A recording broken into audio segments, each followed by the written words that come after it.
Yo, what's up, people? It's the Sage of Sixth Place here to talk about one of the most controversial characters in anime, Sasuke Uchiha. To be honest, I was unaware of the hatred people had for him in the Naruto/anime community. I would often find myself perplexed when I had friends comment on how trash and annoying Sasuke was. So here I am, ready to defend the Uchiha's family crest. I'm gonna be frank. I really disliked Sasuke when he was initially introduced into the Naruto world.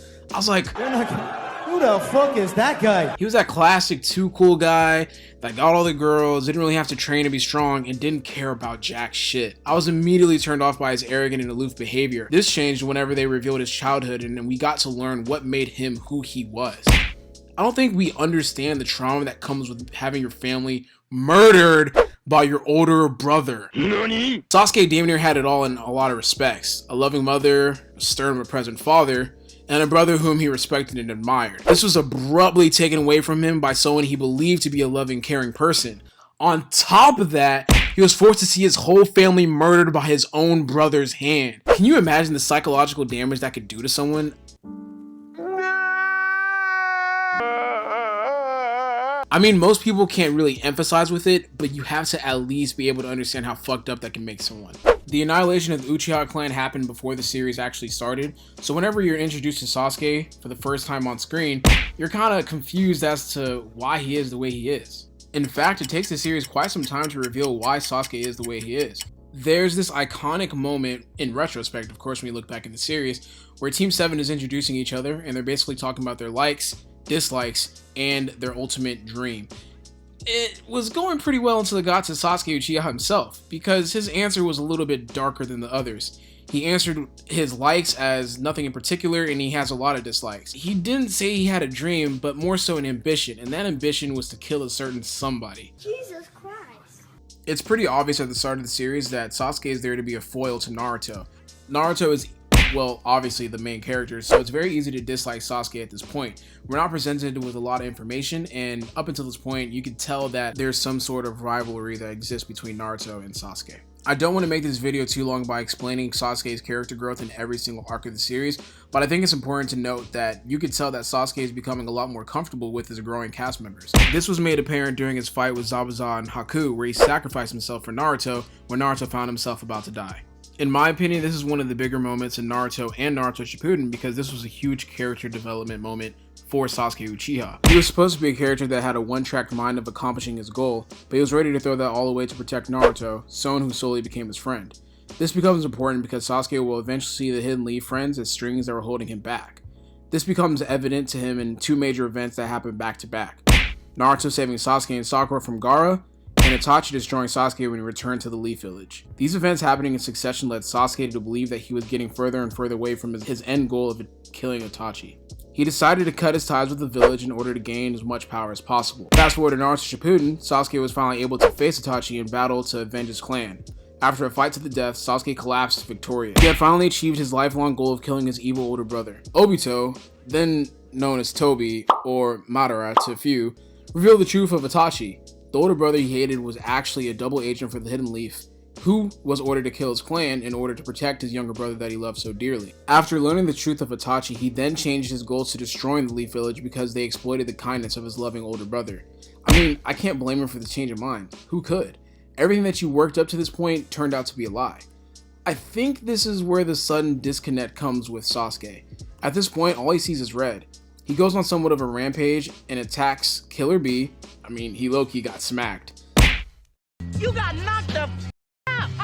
Attacks the 5 Kage Summit. What's good, Donzo? And kills Danzo. I'm a huge fan of Sasuke, and even I can admit that a lot of things he was doing here were a little bit out of character.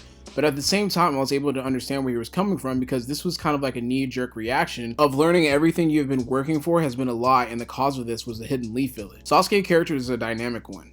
He changes and develops as he's presented with more information. It just turned out that at this point of the story, Obito was manipulating his hatred of the Leaf Village to his advantage. Sasuke later has an opportunity to meet with the reanimated Itachi in the war arc, and hears from the horse's mouth that Itachi was indeed ordered to destroy his own clan.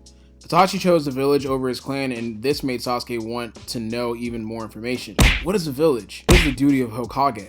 These were questions that Sasuke needed the answer to, and I thought this showed maturity because he was willing to change his decision based on the information he gathered from the previous 4 Kage. His deep love for his brother made him believe that Itachi was the true Hokage because of what he did.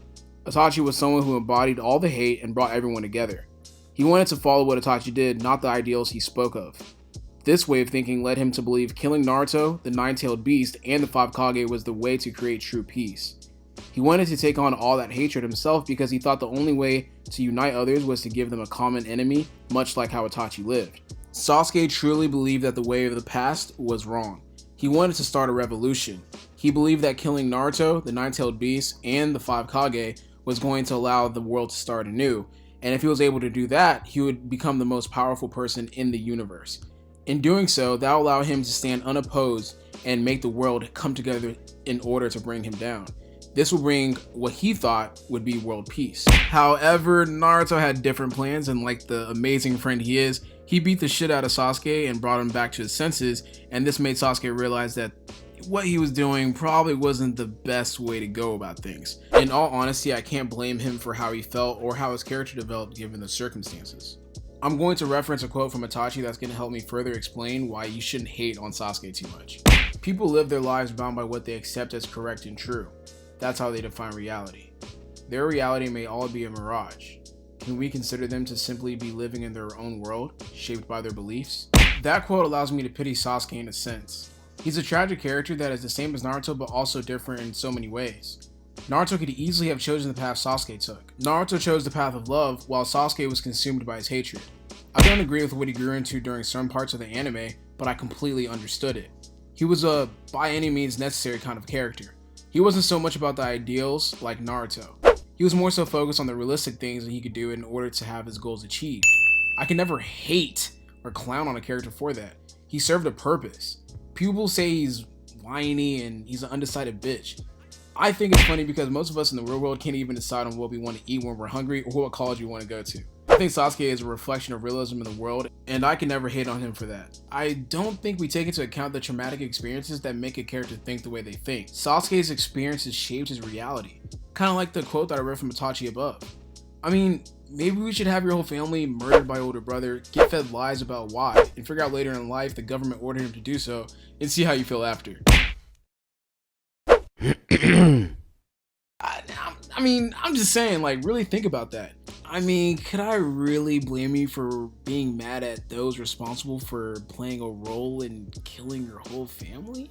Like, I wouldn't be mad if you decided to wish death upon them or maybe even try to execute it, right? Obviously, it's not the right thing to do, but I can't be mad at it. I understand it. I sympathize with you, man. At the end of the day, this video was made to defend Sasuke Uchiha and everything that he stood for during the series. In my opinion, going out your way to hate on Sasuke kind of discredits everything that he went through. When you really think about it, Naruto is filled with a lot of characters that have had troubled pasts, and Sasuke's probably takes the cake. I mean, like I said earlier, his whole family was murdered by his own older brother. I mean, his character is going to take a lot of twists and turns as he is presented with more information, and I can't blame him for that. Anyways, I hope you guys enjoyed this one. I just want people to sympathize more with my favorite anime character of all time. Seeing people hate on him kind of like, you know, hurts my feelings. Comment in the comment section below and let me know how you guys enjoyed this video, what topics I should brush up on next, or, you know, I don't know, maybe clown me or something. This is the Sage of Six Plates, and I'm out.